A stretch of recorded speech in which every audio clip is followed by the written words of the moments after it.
Okay, this is take one of my story in Somalia. Okay, take one. So, take one dash 24 239 655 Private S.A. Norman. You Felcher. We're going to do interviews.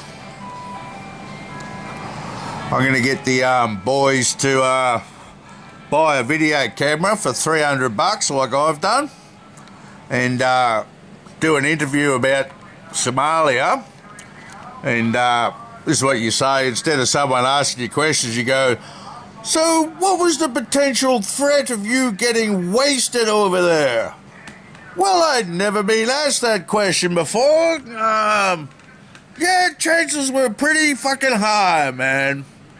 But, yeah, I'll tell you about Somalia. So I reckon the boys all should get a camera, do their 20-minute spiel, and then we'll put 9 men of one section who all serve together on, get a person who knows how to use computers and the programming and make a movie, a documentary out of it.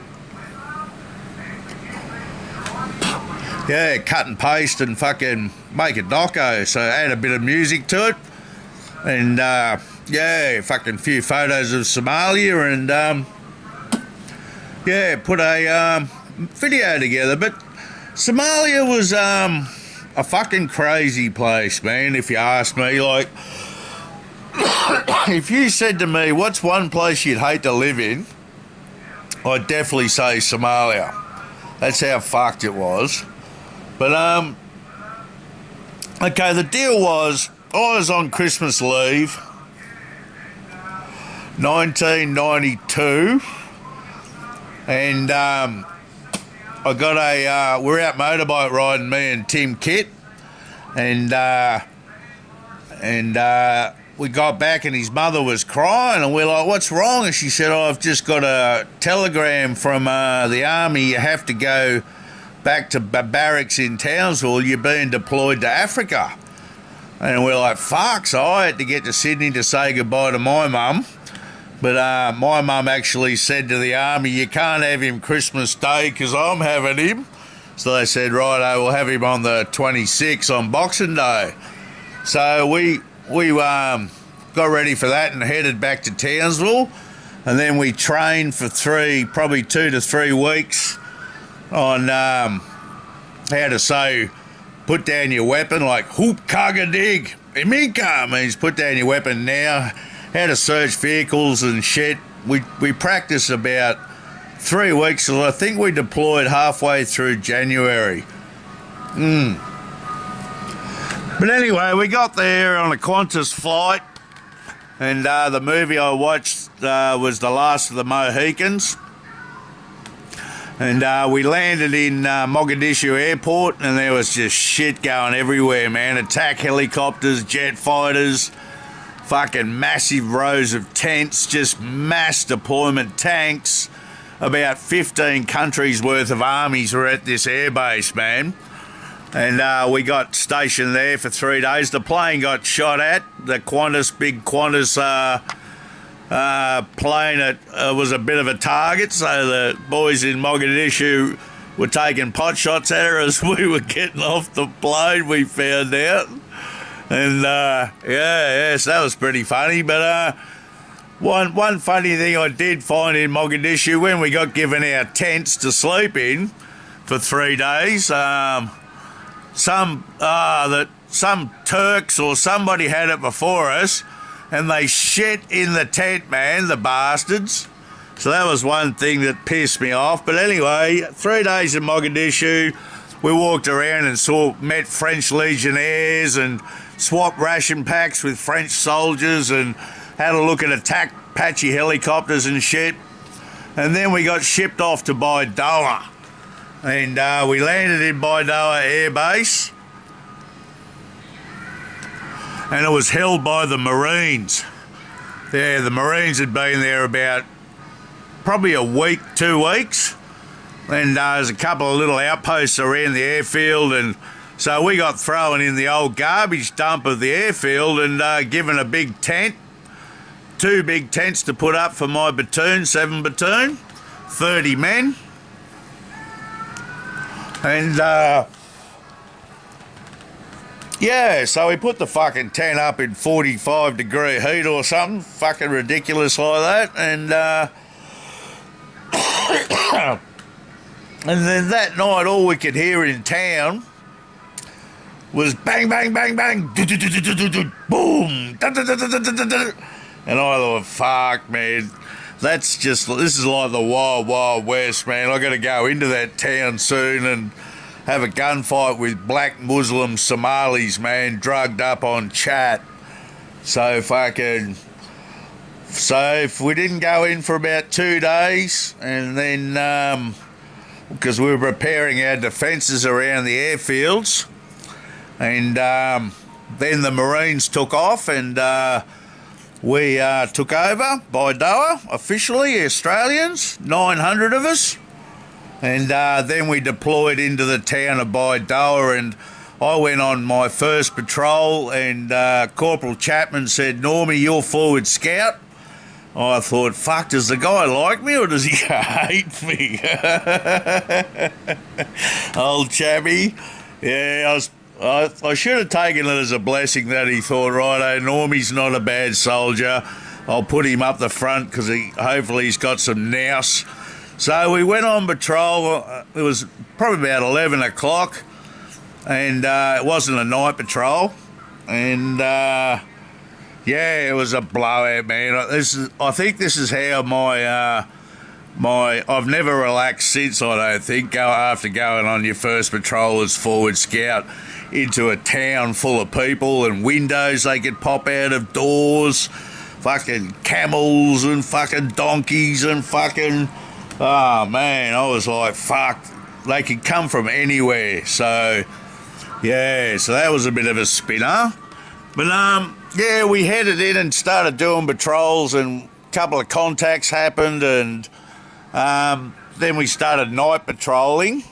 And, yeah, night patrols were a whole different ball game, man. So,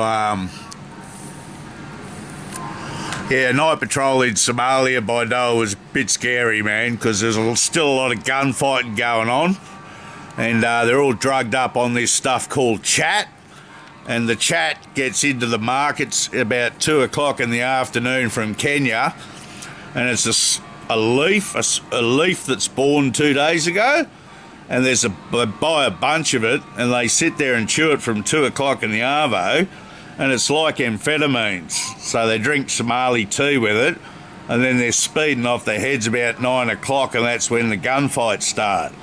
So there's pretty much a warlord in town with all these fucking little honchos running around with AKs, man, and we had to walk in there and take them on. But they kept losing, so yeah, we pretty much. But the big game was once we pretty much got a bit of control. We had to get the food and the water into the people because they're all starving to death, man. When the Marines got to Baidoa, there was 600 people a day dropping dead from starvation, man. And you could tell because everywhere you looked was a grave, man. They buried them everywhere and really shallowly too. So they should have burned them, but they didn't have any wood because it's a fucking desert. But yeah, so we had to get the food and protect the water points because the bandits were standing at water points and with AK-47s, warlords boys, and getting money off the Somali women for water. So we'd watch a water point for a night, watch the warlords boys, and then get them the next day. So yeah, that used to be a bit hairy, running down a hill. All 9 of yous in one section, charging down a hill at 5 armed Somali gunmen standing at a water point, and you're thinking between me and that guy I'm going for, I'm telling him to throw his weapon down and he could just lift it up, spray me with a burst and drop me. and it's like I've got my rifle pointed at him as I'm running down, and it's like, who's going to give up? Are you going to shoot me, or am I going to shoot you? And it's a fucking heavy decision, man. It's a spin out, but usually they drop their weapons, and then you'd give them a bit of a touch up and a hiding, and then get them out to the airfield and get them off to Mogadishu jail. That's if they didn't bribe their way out of jail. But yeah, but when I went to my first food drop, we all got off, 7 platoon, 30 of us, and all the trucks of sorghum, all the in 25, 30 kilo bags. And we didn't put up any wire or take control much. We just said, yeah, we're going to feed them. And they fucking swarmed us, man. I was standing there in 45-degree heat with a human wave, standing there with a big stick. We all had sticks. And I was pushing 3 pregnant women back. I'm talking 8 months pregnant, big bellies on them. I'm having to push them in the bellies, right, to try and hold them back because we're getting swarmed for the food. But we learned our lesson that day. Next food drop we went to, straight away we put up barbed wire, got the men away from the women, separated them, and yeah, got a bit of a had a machine gun sitting up on the roof of the truck.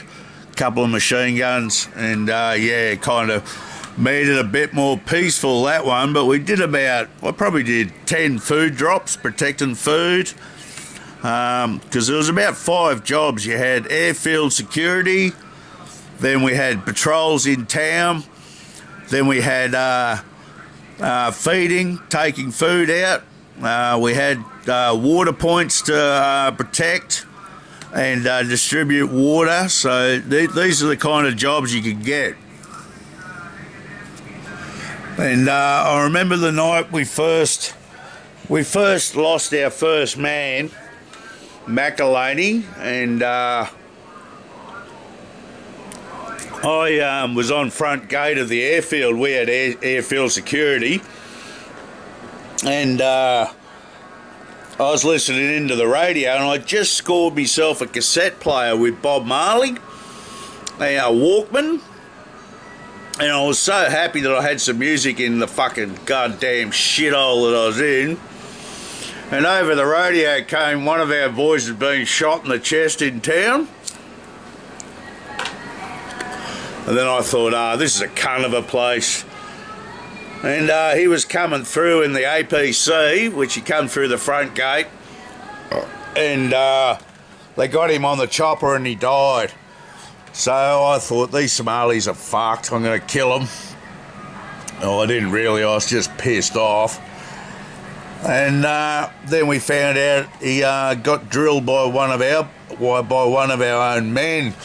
He actually, he was the Lance Corporal, he was Lance Corporal McElhaney, and a private up the front was a forward scout. This is at night, and he noticed the rocket was giving him the shits, the 66 that he was carrying. So McElhaney went forward as Lance Corporal and said to old mate, here, give us your weapon. And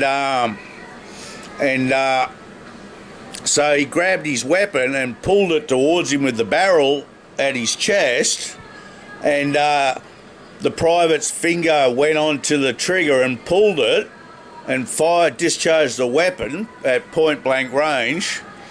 And yeah, pretty much, because he was on instant as a forward scout. Your safety catches off if you're a forward scout.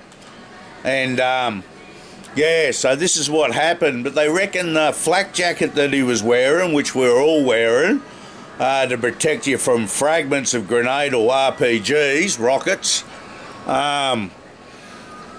If he wasn't wearing that flak jacket, the bullet would have gone through cleaner. It wouldn't have tumbled, and he probably would have made it. But yeah, so that was a real catch-22 to wearing those flak jackets.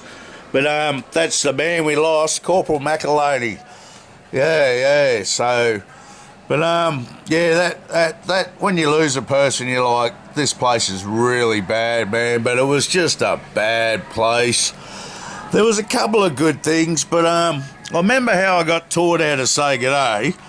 I was on patrol in some shithole bloody village and went past the water point, and all the people are lining the streets watching us, and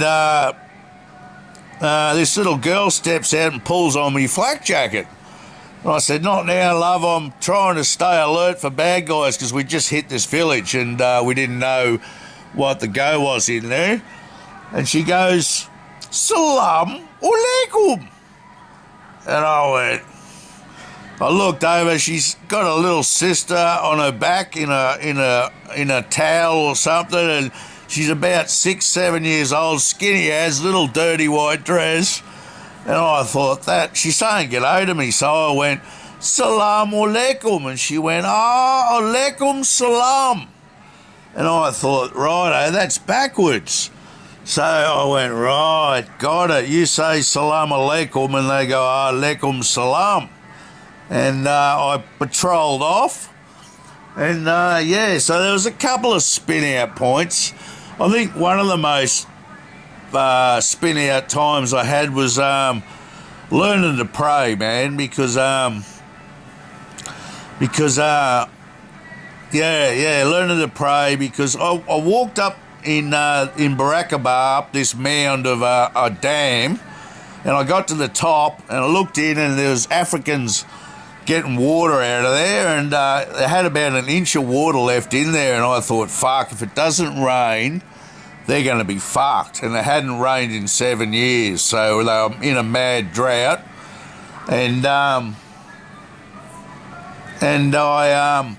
so I went away and I was starting to pray, you know, like, geez, I hope it rains because we're in the shit.